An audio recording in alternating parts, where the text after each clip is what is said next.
Welcome students.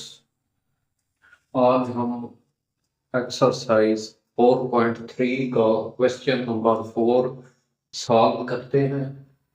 ये question बहुत important question है और ये क्वेश्चन जो है रियल लाइफ में भी आपको बहुत फायदा देगा।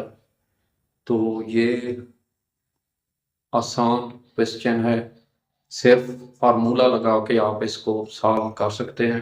अभी मैं आपको इसका स्टेटमेंट बता देता हूँ, ये आपको आसानी से समझ आ जाएगा। देखिए ये स्टेटमेंट है, Nimra obtained 1 to 5 marks out of 250, calculate the percentage of obtained marks। यानी निम्रा ने किसी पेपर में 250 में से 125 नंबर हासिल किए, तो उसके नंबरों की हमने परसेंट मालूम करनी है।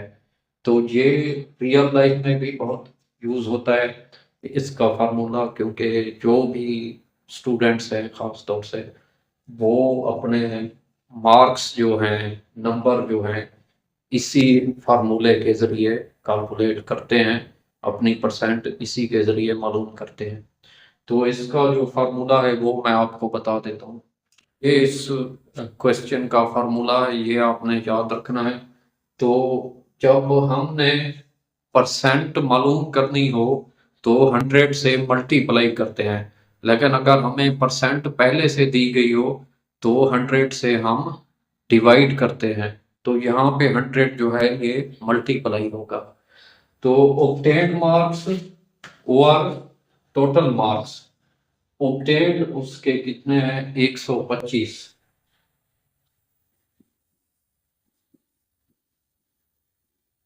और टोटल मार्क्स कितने हैं 250। इसको मल्टीप्लाई करना है 100 के साथ।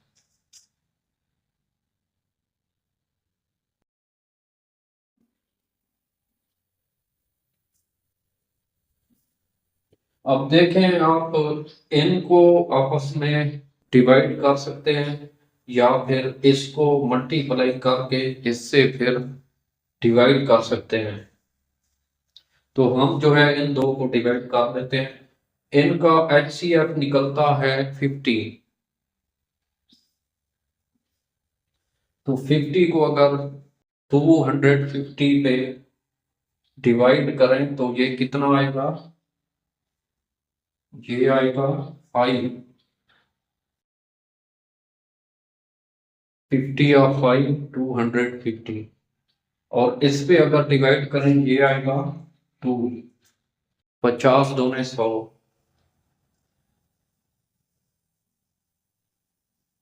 अब देखें 125,000 दो कितने होते हैं 250। नीचे 5 भी बाकी बचा हुआ है, ये नीचे 5 है।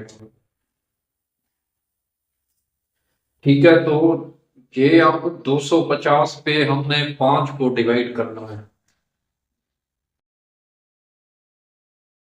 ये अगर हम 25 पे डिवाइड करें, 5 पंजे 25, और ये 0 बाकी बचा हुआ है, ये 0 वैसे का वैसे आ जाएगा। तो यहाँ पे इसका आंसर निकल रहा है 50।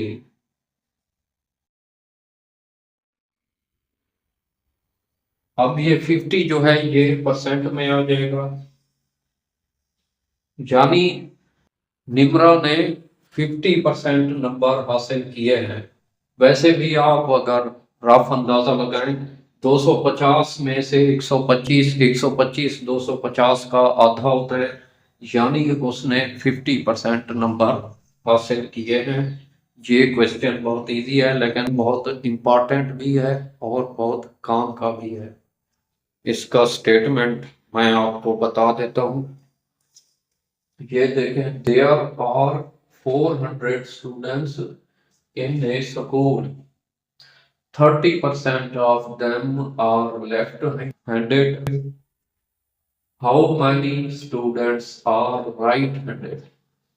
यानी ये स्टेटमेंट कहता है कि एक स्कूल में 400 स्टूडेंट्स हैं, उनमें से जो 30% हैं वो लेफ्ट हैंडेड हैं, यानी कि बाएं हाथ से काम करने वाले, और बाकी जो बचते हैं दाएं हाथ से काम करने वाले स्टूडेंट्स, वो कितने हैं राइट हैंडेड, वो हमें मालूम करने हैं। तो देखें, ये क्वेश्चन इजी है, मुश्किल नहीं है इतना। हाँ जी, टोटल स्टूडेंट्स हैं 400, उसमें से जो 30%, 30% है वो लेफ्ट हैंडेड है, तो बाकी जो 70% बचते हैं वो होंगे राइट हैंडेड। लेकिन अब ये तो एक, यानी कि आम सी बात है, 100% में से 30% अगर लेफ्ट हैंडेड हैं तो 70% यकीनन वो राइट हैंडेड होंगे। लेकिन जो मालूम करना है ना, वो हमने स्टूडेंट्स का नंबर, यानी कि उनकी तादाद बतानी है कि कितने कितने आएंगे। तो उसके लिए हम पहले जो है इसकी 400 की 30% मालूम करते हैं। तो लेफ्ट हैंडेड स्टूडेंट्स थे 30%, 30 का हमने सबसे पहले परसेंट खत्म करना है, उसके लिए इसके नीचे हम 100 लगाएंगे। इस तरीके से फीसद खत्म होता है और उसको टोटल से मल्टीप्लाई करेंगे। ठीक है, ये देखें इजी है, 100 जो है ये 400 पे डिवाइड होता है, ये आएगा 4। अब बाकी क्या बचता है, 30,004, यानी 30 मल्टीप्लाइड बाई 4, ये होता है 120, 120 स्टूडेंट्स।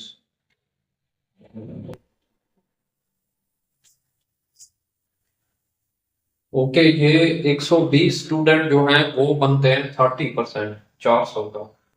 बाकी हम देखते हैं। तो अब राइट हैंडेड स्टूडेंट्स कितने होंगे, 70%, यानी कि 70%। तो 70, इसका परसेंट खत्म करेंगे तो ये नीचे 100 आएगा, इसको भी मल्टीप्लाई करेंगे 400 के साथ, तो ये उसी तरह ये डिवाइड होके 4 आएगा। तो यहाँ पे बचता है 70 मल्टीप्लाइड बाई 4, यानी 70,004। 70 चौक 228 होता है, यानी 70 ऑफ 4 280, 280। ये आपके 70% स्टूडेंट्स आ गए। ओके, यानी टोटल 400 स्टूडेंट्स में से जो 120 स्टूडेंट्स हैं वो लेफ्ट हैंडेड हैं और 280 जो हैं वो राइट हैंडेड हैं।